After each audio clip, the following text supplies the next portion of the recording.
Au mau sogbolisa. Au mau sogbolisa. Au mau sogbolisa. Au mau. Au mau. Au mau sogbolisa. Adanuoto. Asikle afo. This is the Black Pot, aka Kukushodemo, where we speak truth to power. Blessed is the man that worketh not in the counsel of the heathen, nor sitteth in the seat that is can't but his delight is in the law of the Lord. And in this Lord I see ideated sunrise and sundown. Him I go there like a tree planted by the rivers of water that bringeth forth fruit in his season. Him leaf never I go wither, and whatsoever him doeth shall prosper. Oh ya Allah, oh ya Allah, ya Allah, oh ya Allah, ya Allah, ya Allah, ya Allah, ya Allah. I give thanks and I say unto the name that is greater than every other name, and with the mention of that name, every knee must bow. Au mau sogbolisa, au mau sogbolisa, adanuoto, asikle afo. Au mau, au mau, au mau. This is the Black Pot, aka Kukushunamo, where we speak truth to power. He that dwelleth in the secret place of the Most High God shall therein abide under the shadow of the Almighty. And I give thanks and I say unto the name that is greater than every other name, that name, the mention of which every knee must bow, that name that bring forth manna from out of the open clouds, that name that bring water from out of a hard rock, that name that make the people them ponder and wonder. And I give thanks and I say unto your name, King of kings and Lord of lords, the conquering lion of the tribe of Judah, and Master Yahuda, and Master Negusto Nogasta, Danielam, Komaya Sataya, Aimana Pio Aya, Akpe, Au Mauso Bolisa, Akpe. This is the Black Pot, aka Kukushodemo, where we speak truth to power. And my name, Black Rasta. In every traditional African home there is a black pot, and each time this black pot rests on the fire there is something sumptuous cooking. Now the principle or the symbolism of the black pot is unique. Now the black pot represents the continent of Africa. The ingredients in the black pot, remember, they are of different colors and sizes and taste and even smells. All come together to be subjected to some amount of heating to produce one homogeneous product known as food. We as a people represent the ingredients in the black pot, which is the continent of Africa. We need to put away all our differences, agreements and disagreements to be able to come together to produce that one homogeneous product, in this case, which is development for our people. This is the black pot, and here we don't criticize. If we must criticize, we would only criticize on one condition: to build and not to destroy. That is why we say we are in the service of God and country. This is the pot that is black. And my name, Black Rasta. And remember, we are live on Pan-African TV. We are also live on Ghana Web TV, live on Black Empire TV. And this is the show everybody is watching on the continent of Africa. That is why your business will do so well right here.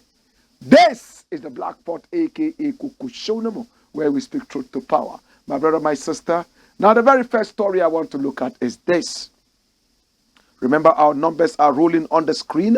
Now pick up the numbers and do business with us. The more you do business with us, the more you give us the financial muscle to be able to rewire the minds of our people. We have always maintained that, yes, the biggest problem of Africa is not a problem of schools and hospitals and roads. It's a problem of the mindset. And that is what we are doing.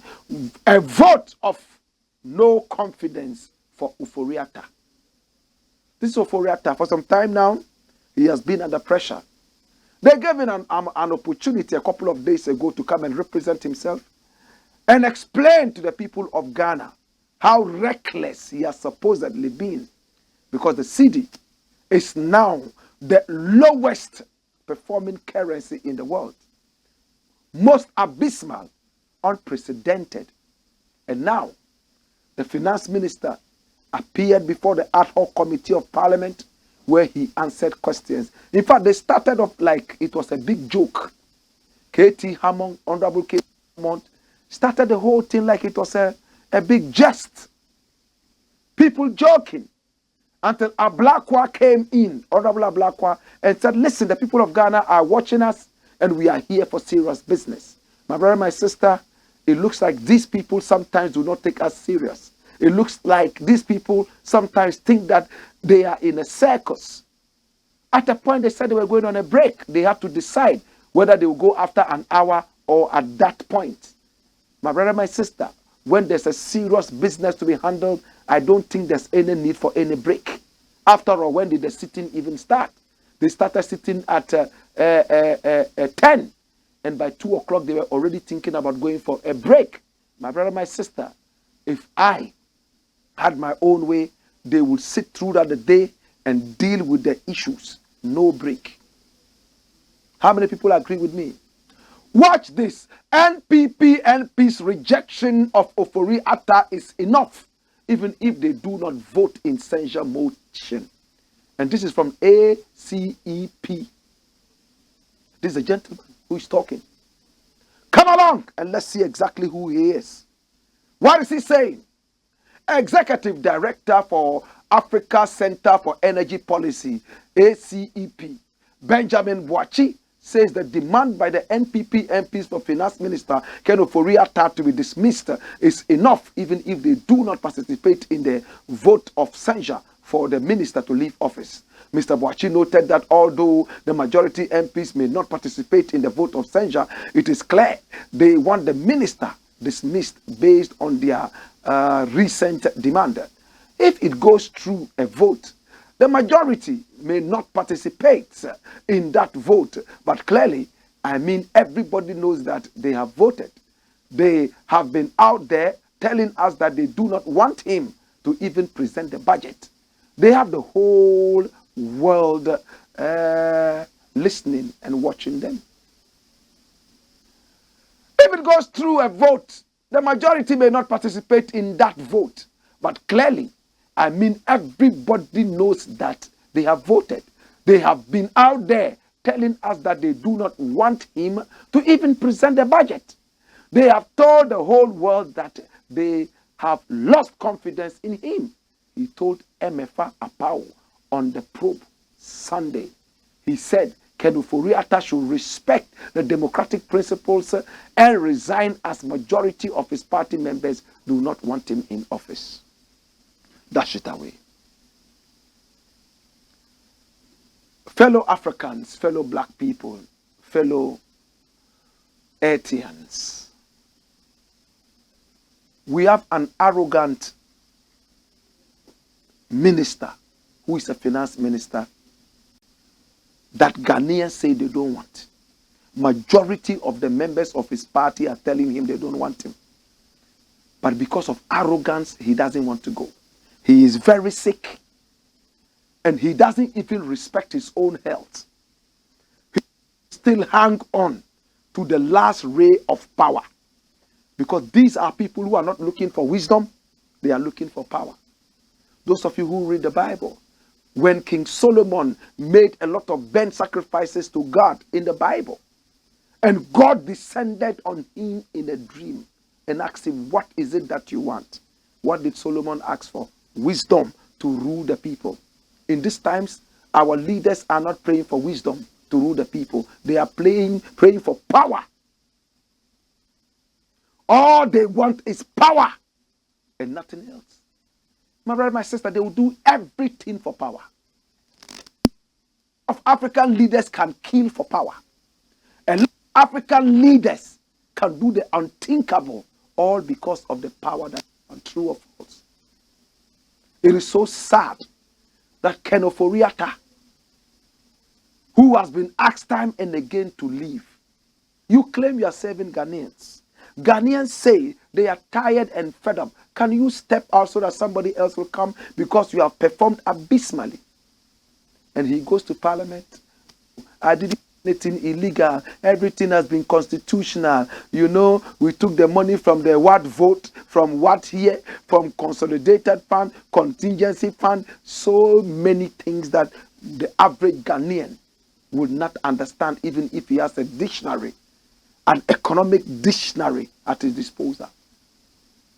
Today, my brother, my sister, this ACEP guy has said nothing but the truth. But the point is this. Where are the MPP MPs who said they did not want this guy? Are they not man enough to stand up in a vote and vote this guy out? Can they keep their words? Are they comedians or jokers? What really are they?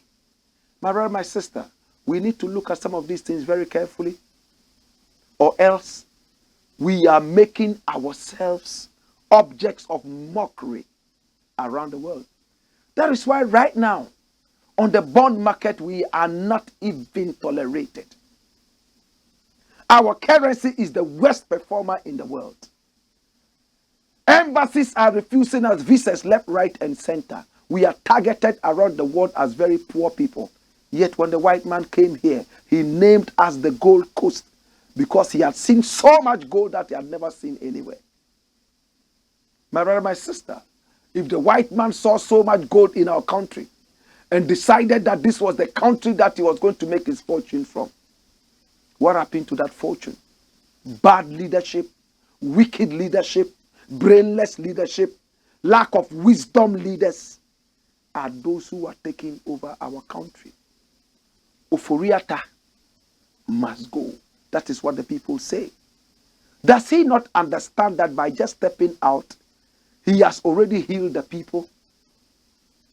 Doesn't he know that? It's like a doctor. Somebody is so sick. No matter how much medicines they give to this person, he's still sick. But when the doctor comes up to him and says, oh, you are well, one word is enough to heal this person. It's psychological. When you leave, psychologically you are healing the people. They would believe that, oh, now the enemy is out, or better still, the incompetent guy is out. And they will start looking towards a fresh economy. Is it not enough? But greedy Ken Ofori-Atta will not leave. Sickly Ken Ofori-Atta will not leave. He wants to stay here and behave like the Rock of Ages. This is the Black Pot, aka Kukushunemo, where we speak truth to power. Next thing I want to look at. Watch it.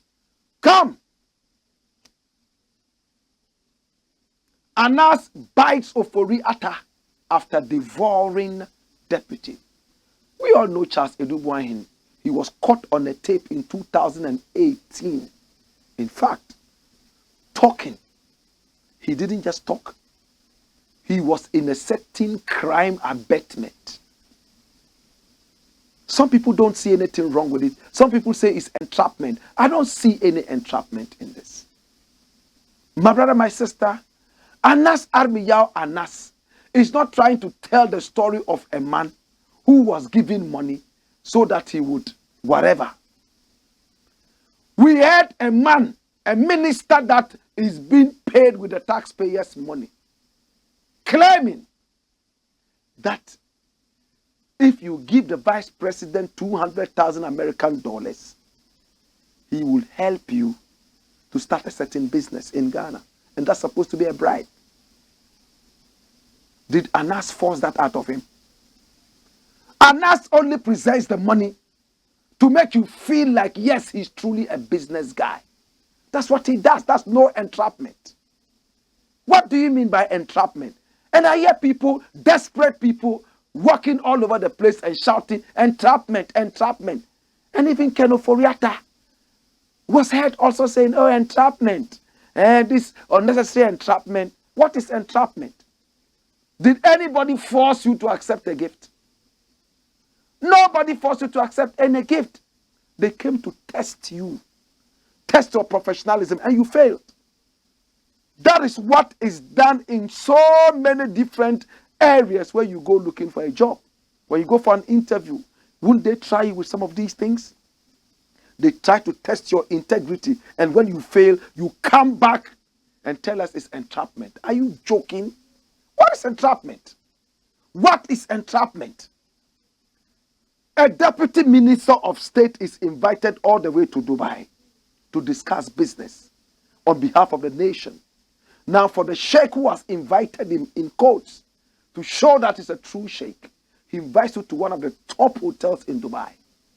He puts money on the table and says it's for you to be able to believe that he's actually an oil-rich sheikh. What happens next? Very simple. He wants to do business in your country. How can you help me? Then you start talking big. Yantachi said, oh, bring this amount of money, bring that, and we'll take over the whole country. The president is in my pocket. Get Canada, Japan inclusive. He's also a talkative, and everything will be okay. Bring this amount of money. My brother, my sister, are these the people that we voted into leadership? And somebody sits somewhere and tells me it's an entrapment. Are you joking? When you see money and lose your senses, when you see gifts and lose your senses, then you blame it on what? Entrapment? Anas is not holding these guys for taking money from him. He's holding them for what they say. Why did the president sack ADDO? He believed that the tape had been done with and that there was no day the tape was going to come out, because that was what Canada Japan probably told him. But karma has a way of biting very wicked people. The tape came back and now it's been aired. And ADDO has been sacrificed. My brother, my sister, but it looks like Anas has a bigger fish.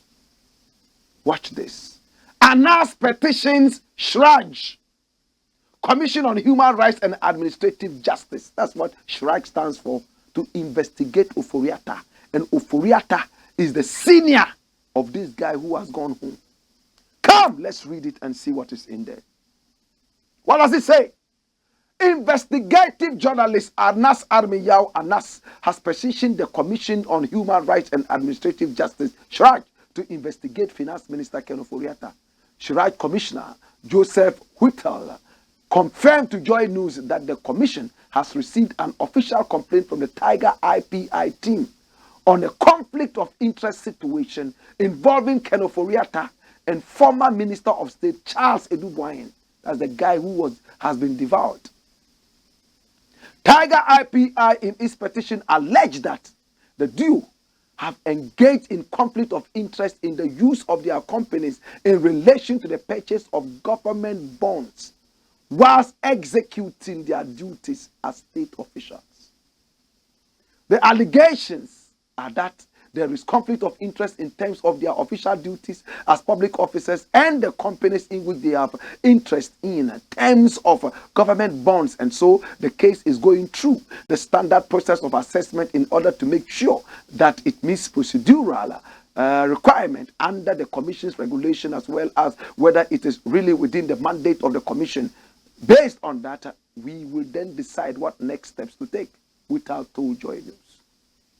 It will be recalled that Charles Edouboyin was dismissed for alleged influence peddling in the latest expose, Galamsey Economy by Anas. Mr. Edouboyin has, however, denied being involved in any corrupt activity and said the documentary sought to entrap him. Dash it away. Imagine that the documentary sought to entrap such a shameless guy. If I were you, I will be apologizing and I'll tell the whole nation, listen, a man falls once in a while. I have fallen. I apologize to the nation. If after this apology, the president decides, the people of Ghana decide that I will be a better person to handle this thing, now that I have become a reformed person, I will take up the post again. If not, I don't think I deserve to be in any such post. That's it. You would get respect from the people of Ghana. Somebody invited you all the way to Dubai You went and sat in a luxurious hotel. They put money on the table. They told you to use the money for shopping. And from your own mouth, you said, oh, this is going to be a lot of shopping. Can I carry the money? So, oh, yes, it's for you. You carried that in a black polythene bag, carried it alongside something, and started walking about to go there and do your shopping. After saying that the vice president needed a bribe to be able to give them a certain favor. My brother, my sister, you are a disgrace to the nation. When you behave like that, you are a counterfeit black man, a counterfeit Ghanaian. That when you see money, you lose your senses. It happened to Nyantechi. It happened to a lot of our judges who took goats as gifts and freed hardened criminals. What kind of nation are we in? The morality level is so low. Our IQ is nothing to write home about. My brother, every centimeter you walk in this country, you see a church, yet our morality is so low. We are a very religious nation, yet morally, we are so weak and terrible. It's not that the Ghanaian hates corruption. If he is seen to be benefiting from it, he doesn't have a problem. It's not that the Ghanaian hates theft. If the thief is his own thief, he's okay. Look how many people went to the Parliament House to sit behind Ofori-Atta, chiefs from Achim.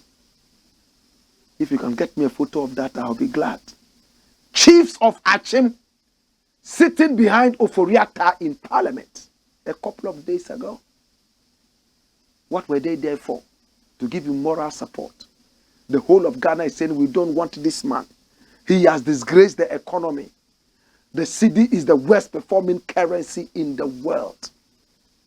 Instead of inviting him to Chebi and baptizing him in the ancestral spirit and telling him, hey, well, you have done what you can do. Let some fresh limbs come on. No, you rather come and sit behind him. I don't know if they were chanting or they were whatever they were doing. Yeah, listen. If we continue in this habit, there's no way this nation would ever grow.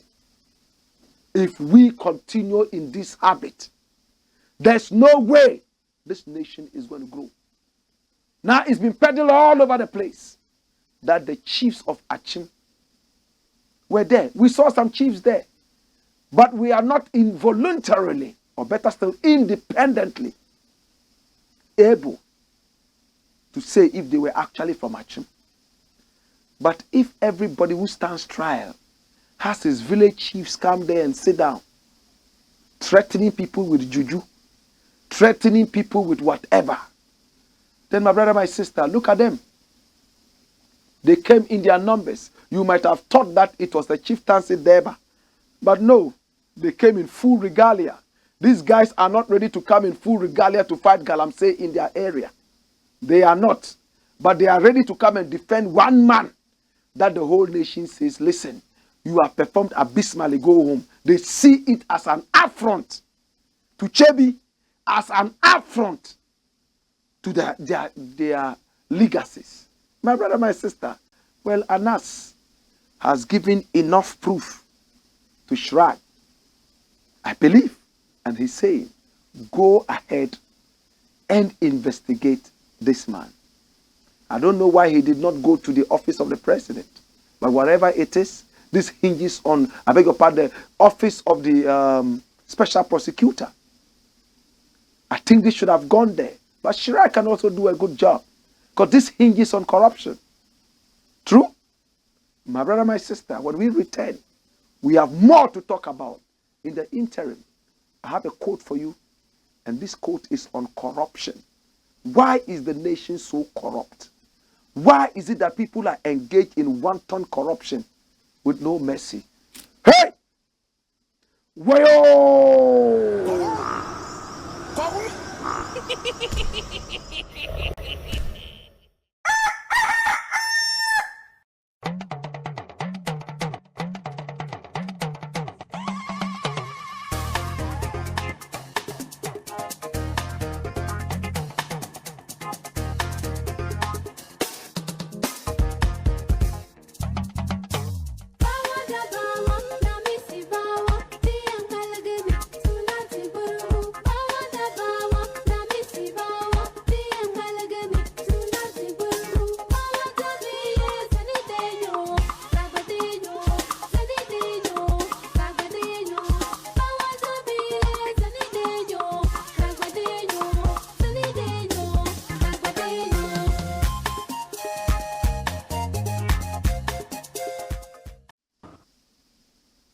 This is the Blakk Pot, aka Kukushunamo, where we speak truth to power. And my name, Blakk Rasta. Corruption is paid by the poor. Corruption is paid by the poor. And that's Pope Francis talking. My brother, my sister, listen. The consequences of corruption hit the poor more. The rich man can always pay his way through. If the hospitals are falling because of corruption, the rich man can fly to any part of the country and access proper health care. But you and I will pay for their corrupt nature. Think about it. But in our nation, we are tempted to believe that when we are corrupt, then we are better people or a smarter people. Nkrumah said it, and I will keep repeating it till the end of time, that the best way to fight corruption in any nation, especially in Africa, and especially Ghana, is to build a strong public opinion against it. If there's a strong public opinion that corruption is terrible, is bad, is wicked, is everything negative, and people stand by it, then we can fight corruption. But where chiefs will gather to support their own thief, where kings will gather to support their own thief, where people will gather to support their own thief, because when he steals, he brings it to them.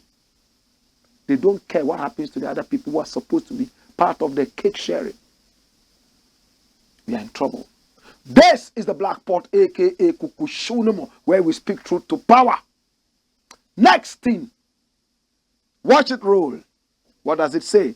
Nana Addo still pays ghosts. My God. Samai.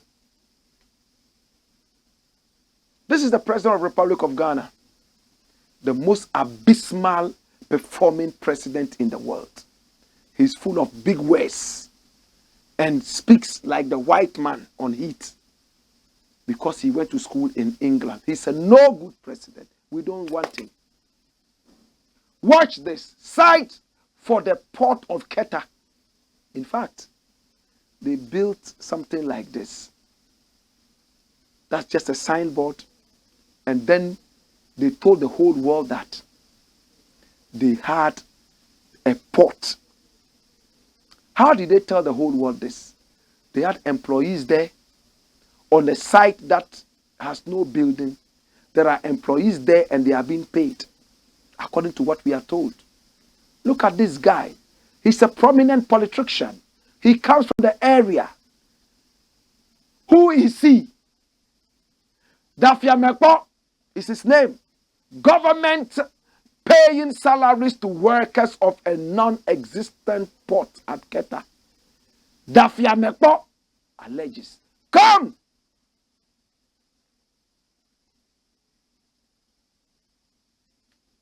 We read, the Member of Parliament for South Day, Roxin Nelson Dafia Mekpo, has alleged that the government is paying remunerations to some workers who are supposed to be working at a port in Keta. In a tweet shared on Monday, November 21, 2022, Dafia Mekpo questioned who these salaries were going to because there is no port in Keta, a coastal town in the Volta region. The MP who made these remarks while reacting to a purported document indicating the approval of annual bonuses for workers of ports, including the port at Keta, bemoaned the fact that the workers were even going to be paid bonuses. How can we be paying monthly salaries, allowances, and end-of-year bonuses to workers of a non-existent port at Keta? Again, para 5. What's the meaning of para 5? A retired staff who worked for more than 6 months or more during the year will be entitled to full bonus. Part of the MP's tweet read. The MP shared a document from the Ghana Ports and Harbour Authority addressed to the directors of the ports Atema, Takrade, and Keta, confirming the approval of the payment of bonuses to workers at these ports. The government started processes to construct the third commercial airport in Ghana at Keta in 2019. It has so far signed an executive instrument that demarcates the area for the port, advertised for tenders for feasibility studies, and appointed a director for the proposed port. That is still non-existent. As of now, the only structure at the demarcated area for the Keta port is a signpost. But the Minister for Transport, Ofori-Atta, has stated that the government remains committed to the construction of the proposed Keta port. This is the document. Ghana Ports and Harbors, and from the headquarters. And when you look at it, Keta is circled there. And when you read, it tells you salaries are being paid, including bonuses. My brother, the only thing that exists at the so-called Keta port is a signpost. As you saw, this signpost, nothing else. Yet there are workers there. What are they doing? What kind of work are they doing? Are they abstract workers? Virtual workers? What are they? We need to understand this. It's the same thing they talked about, one district, one factory. In Wale Wale, they were talking about what? Watermelon factory.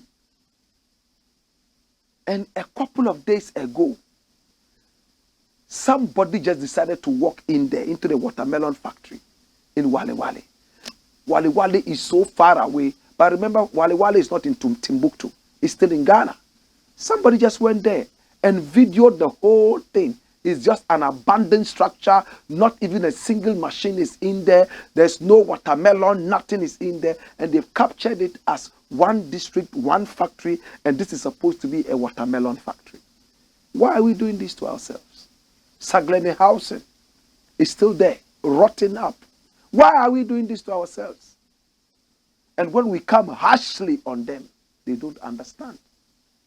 Posterity is going to judge us so harshly for milking our own nation and making the poor suffer the most. The biggest problem we have in this country is the mindset. Our politicians, my brother, my sister, are brainwashed. They don't have patriotism. Every one of them is selfish.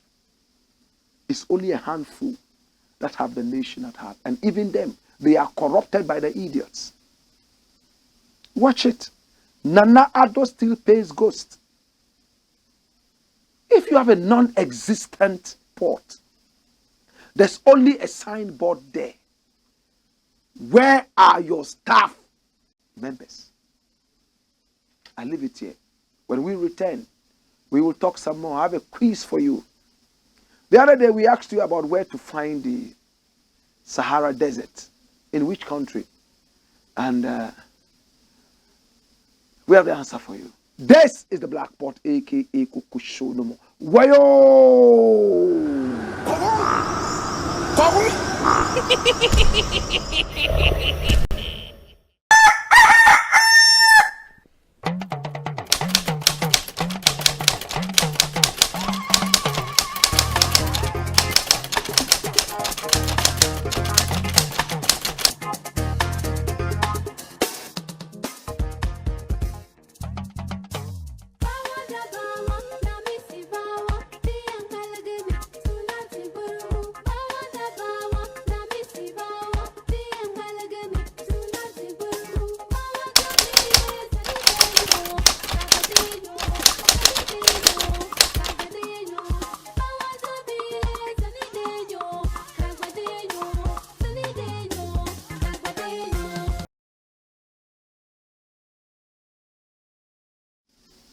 This is the Blakk Pot, aka Kukushono, where we speak truth to power. And here we don't do politics.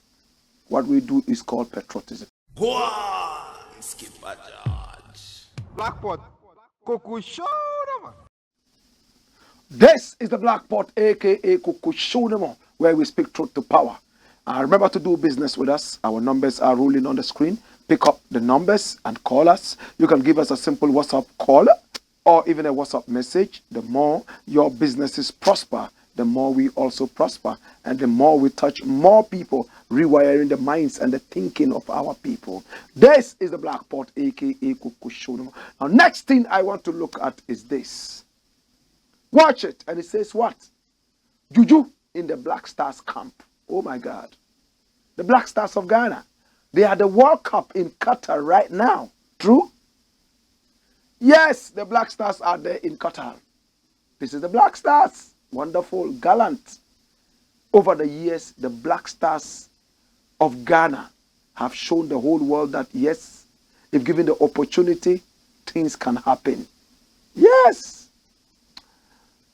We have been at the World Cup. We did something interesting at the World Cup, and we are at the World Cup again. It's going to be interesting. But Juju in the Black Stars camp. Remember in the past we heard so much about Juju. We had spiritualists associated with the Black Stars. Some of them even in the camp of the Black Stars, playing for the Black Stars, praying night and day so that the Black Stars could win. I remember even in the days of Muntaka, who is an MP right now for Asawase. At that time, he was the sports minister. They had a Muslim who was praying, a Malam who was playing for the Black Stars team. And the Malam was being paid using the taxpayers' money. And I remember we used to call that Bansiri allowance. My brother, my sister, hear me now. Kwabena Yabua is a man who is renowned. He says he's a big fan of this show. He loves this show. My brother, my sister, in the days when we were students at TI Amade Secondary School in Kumasi, we would always go out and buy his newspaper. It was called African Sports or something like that. I remember the red and the black, whatever. And we bought it because it has some nice grammatical expressions and some nice vocabulary. We all trusted this man. I mean, in terms of his speaking of the English language, we loved him. Oh my God. I remember in those days he had some beautiful words that he used to fling around, and we all were excited about these as students. I'm glad that he's growing from strength to strength and he's still doing his things. He granted an interview, and in that interview, he spoke about Juju in the Black Stars camp. I would like us to take a listen, but he did it alongside another sporting stalwart. Kweku Fuswasari. I think that we should sweep under the carpet. Unfortunately, if you're not close to the Black Stars, you may want to dismiss it, but it's a reality of the Black Stars. And it didn't start now. As far back as 1991, I've been very closely associated with the Black Stars, always in camp with them. And I remember very well that in 1977, before the Cup of Nations, we had a pastor at men's room. So all he did was to just pray for the team anytime we're going. That's as far as I remember. Over the period of 1981, now a so-called spiritualist will be brought to come, and before we go for matches, we would surround a candle, be praying. And I remember very well, before we played against Zambia, Georgia's days, a certain chanting, we all had to repeat those things. And I remember Alimau, Shankara, we were repeating those things. We went speaking in tongues. I don't know. Alimau, Shankara. Alibaba in the 40 tips. And I remember we went and lost that match. Tony Ball was the striker at the time, Pokunti and others. And Georgiata was so furious, he attacked that spiritualist. In the Black Stars, unfortunately, again, I remember very well, during the days of Atoste, as the then secretary for youth in sports, we went to Cote d'Ivoire. I don't want to mention names, but Opokunti was the captain of the team, and we were told to go to, the team flew to Cote d'Ivoire. We were told to go to Cape Coast to see a settings spiritualist. And when we went, that was 84. Okay. 84. That's right. Cote d'Ivoire. Cote d'Ivoire. The woman told us we had to wait for a while because the angel had traveled.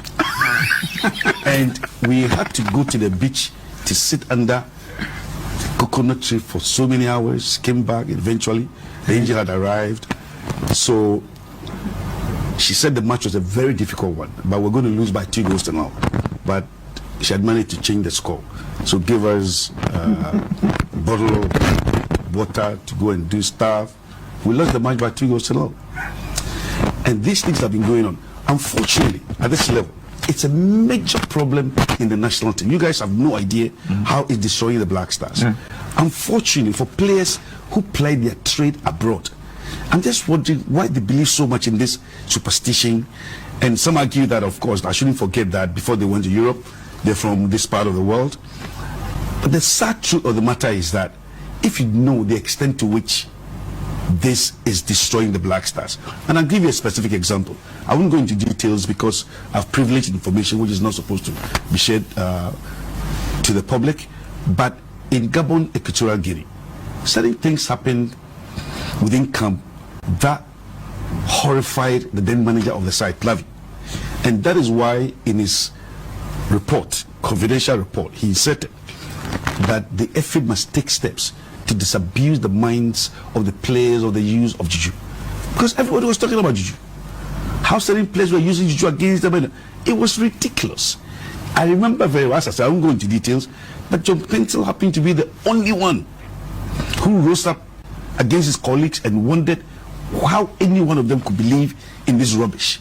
But it's something that is festering in the national team, and I believe that if need be, either very, very serious psychologists must work on the psyche of these players about the importance to just dwell on the technicalities and your abilities and all that and leave the rest to the Almighty God. But unfortunately, to the extent that certain players will not wear certain numbers even in camp, certain players will not go near certain players. Some were so scared they had to leave their rooms to go and sleep in other rooms. It's horrible. And I'm saying that this is something, in my candid opinion, humble opinion, is disturbing the team so much so that I believe we must confront it. And if the FA can arrange, I don't know how they're going to do that, but it's important for serious mind psychologists to work on the psyche of these players, because we have a game, an impending game. I know a lot of people have thrown their hands in despair. I have not given up. I personally believe Nigeria are beatable. Until we play those 2 legs, I'm not going to give up. I still believe we are capable of qualifying for the World Cup. Before we went to the Cup of Nations in Cameroon, I didn't believe we were going to win. I didn't believe it. But I also didn't think we'll play so abysmally. At least in a group that involved Comoros and Gabon, I was confident we'll sail from that group. Although we're not going to win, I didn't think we could win. But when those teams are preparing very well, you are depending on No, I understand. That's what I'm saying. We should work on that. But I'm saying that we have an impending game, and it cannot be all gloom and I don't believe that. I think that there is an opportunity for us to. It's a dab. Win the day.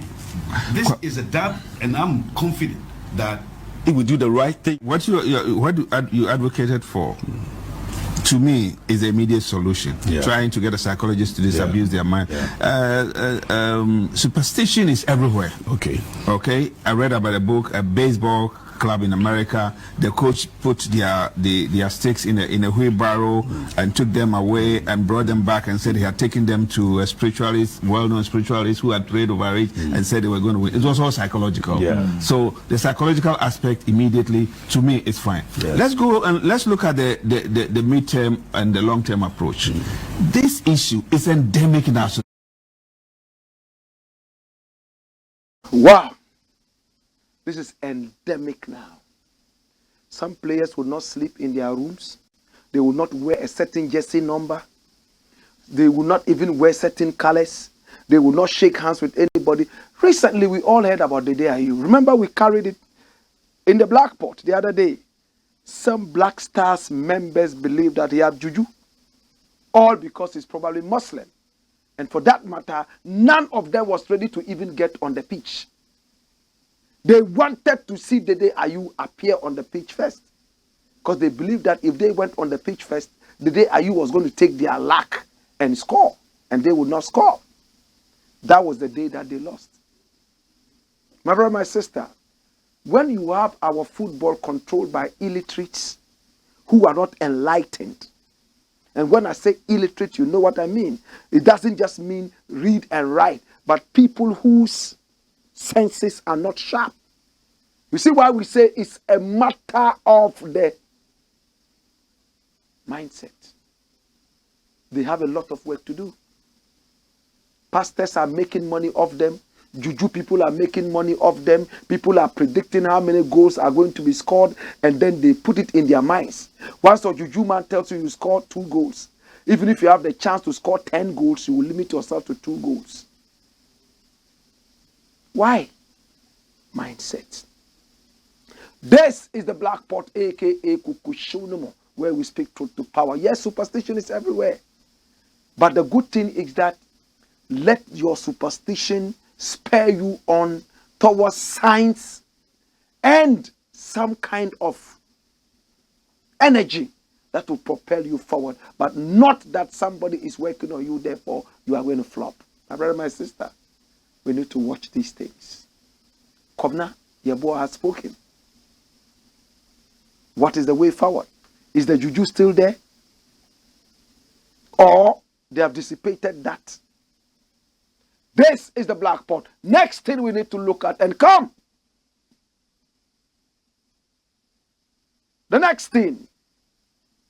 And what is it talking about? I think it's on a sad note. Now, a video came up the other day. It came from Nigeria. And it was an alleged, whatever you call it, whether you want to call it adultery or something. This young woman in the video, in fact, was caught by the husband in bed with a spiritualist. Still talking about spiritualists. Look at the spiritualists with candles all over the floor. They were supposed to be praying, but on bed, they were having a hot doggy style.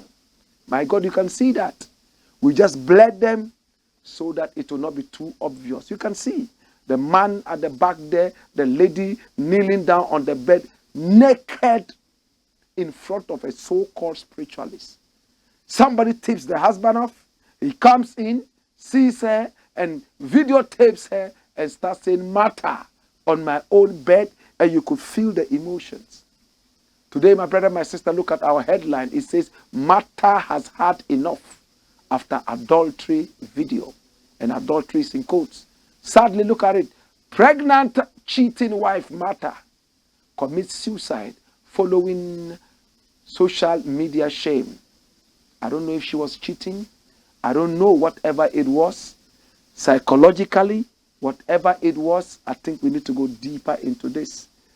Look at it. According to a report by Zambian news outlet, Zimetro, Martha, the expectant mother who was caught red-handed having sex with her pastor, has committed suicide. According to reports, Martha decided to end it all yesterday because of the shame the viral video had brought on her. A lot of social media users who have come across the sad report have criticized the husband for sharing the explicit content, citing it as a private matter and should have been dealt with accordingly. Below is also a screenshot from a Twitter user who seems to know about Martha's death. Husband, oh my God, caught pregnant wife in bed with pastor in their matrimonial home, and this happened in Zambia, as has been reported, and not Nigeria. He couldn't take the woman's breach of the confidence he had placed in her, so he immediately began shouting her name, Martha, Martha, Martha. Why Martha? When it first came out, we were told it was from Nigeria. We looked at it, but these days anybody can do anything for clicks and hype. We didn't really believe it until it came out that it was true. Now we have information that is actually coming from Zambia. It is reported that the woman was using her unborn kid for rituals when she was caught in the act with her pastor, who stood by the wall and looked on blankly. However, could it not have been the pastor's intention to be romantic by lighting candles?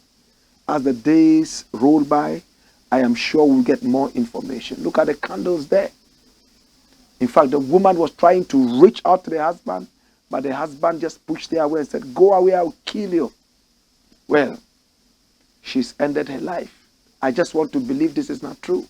But how could they have handled this? It's happened. It's not for you to put out that video. If you want divorce, go ahead and have the divorce. If you still love your wife and you still want to move on, you do that. I don't think that the best is to bring out this video, embarrass her. Do you have children between you? Are these children going to grow up to this disgrace? What is it that you couldn't solve without bringing it to the public?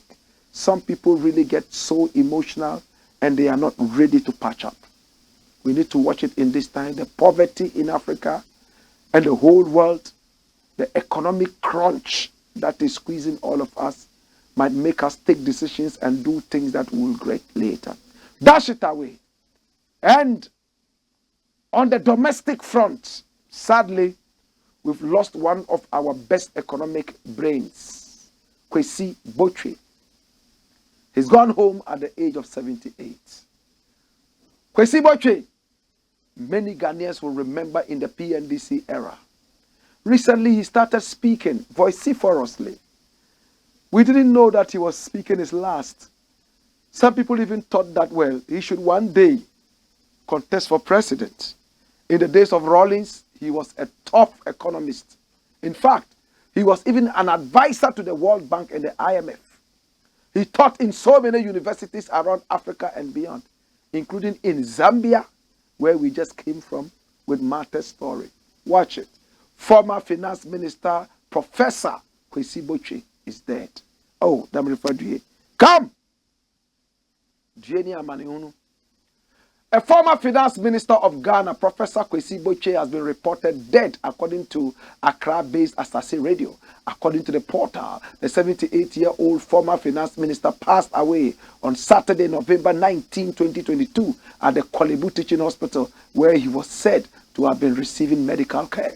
Professor KWESI BOTCHWEY is a well-respected economist and governance expert who served during the military era of the Provisional National Defense Council, PNDC, 1992 to 1991, and the constitutional period of the National Democratic Congress, NDC, from 1992 to 1995.